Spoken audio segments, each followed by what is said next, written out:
right now on 5 on your side at 10.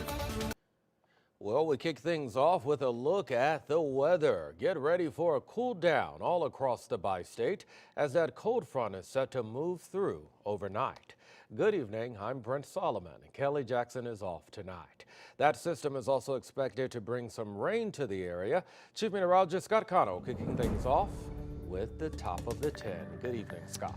Good evening, Brent. You know, we have seen a bit of rain around St. Louis, not that much in the metro area. And the stronger showers and thunderstorms with downpours and even some decent lightning, that's out over parts of mid-Missouri and the Ozarks. And that looks to stay to the west and northwest of St. Louis as we head through this evening. Just looking around town right now, most of what we had from earlier has moved away. There have been a couple of little brief sprinkles drifting over the metro, and that's about it. They've slid into Madison County. And what we had earlier with those scattered showers, again, not producing a whole lot, that's all moved into central portions of Illinois. Here are the stronger showers and thunderstorms moving into Columbia, but they're still west of Jefferson City, down towards Lake of the Ozarks. You have some more up over north central portions of Missouri. All of this sliding off to the north and northeast, and just a few raindrops earlier this evening over at Worldwide Technology Raceway. The bigger story, we're not getting a lot of rain out of this in St. Louis for sure. But look back to the west.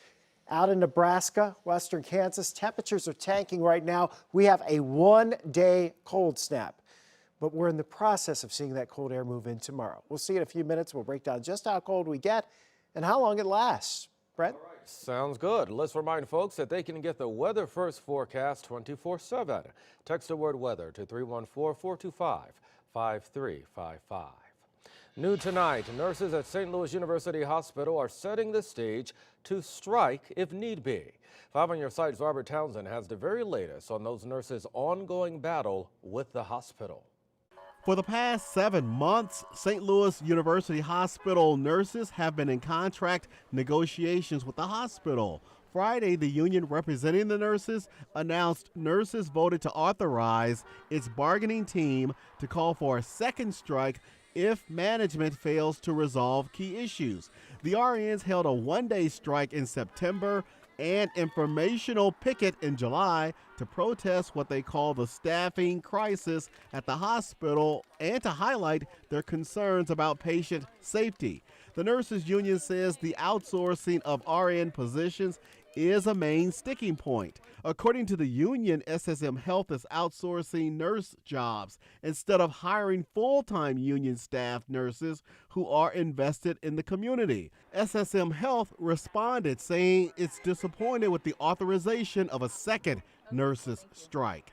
This only further delays both parties being able to get back to the bargaining table to reach a strong market competitive contract for our valued nurses. The nurses union says it will give a 10-day notice to the hospital if the nurses call for a strike. Robert Townsend, 5 on your side.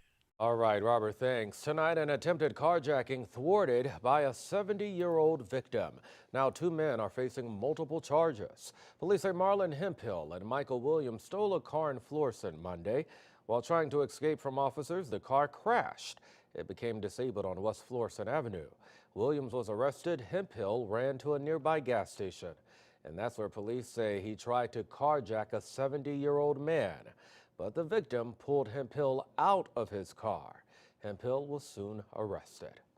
Tonight, a proposal by Missouri lawmakers could punish women who have an abortion. The legislation would allow homicide charges for women who get abortions. Republicans in both the House and Senate introduced bills that they say are on behalf of the unborn child. The bills would offer exceptions if the woman aborts after being coerced or threatened, or if the woman's life is in danger. It's deadline day for Missouri to finish felony marijuana expungements. It means people with a felony offense for using marijuana should be legally forgiven. It's part of Amendment 3, which passed last year, legalizing recreational marijuana use. Clerks reviewed thousands of cases by hand to clear these charges in cases that qualify. Well, next week, the Illinois General Assembly will review a proposal by state police on rules for enforcing the assault weapons ban. People who own an assault weapon in Illinois have until January to register their weapon. Critics of this new law say the rules are just too restrictive. Supporters say while they are happy with the ban, they wish the law was more expansive. Tonight, a St. Louis pastor demanding change in his neighborhood. His church has been hit by several speeding drivers, damaging not only the sanctuary but the street lights around it. 5 on Your Side first met Pastor Anthony Robinson back in September when Greater St. Luke Baptist Church had been hit by a reckless driver. Well, he spent the past 3 months asking the city to replace the broken lights. He hasn't gotten anywhere. Pastor Robinson has now moved some church activities as a result. It just seems to be this community has been hit multiple times with excuses of why we can improve this community and make sure that at least it's safe. Even if we've not upgraded the things that maybe other communities have, at least make sure it's safe. At least make sure it's lit up so that when everyone comes up and down Broadway, they can at least see clearly.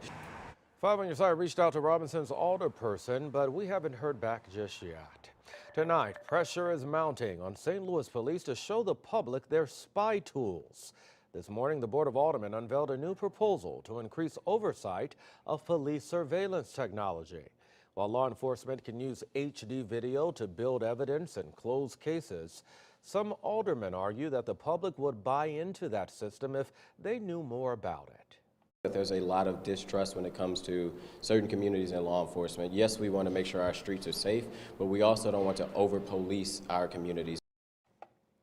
Now, police tell 5 on Your Side surveillance cameras and real-time access to those cameras are vitally important to law enforcement operations, especially at a time when we are seeing staffing shortages in departments all across the country, including here locally. Tonight, a bill that would freeze property taxes for seniors in St. Louis is now awaiting the mayor's signature. The Board of Aldermen approved the plan this morning. You'll have to be 62 or older to qualify and in a home worth $500,000 or less. There are a few catches, though. For example, the city is scheduled to reassess the value of your home come 2025, so that freeze won't protect you from a hike for a year or two. And other taxing districts like the zoo, museums, or schools, they still can raise taxes.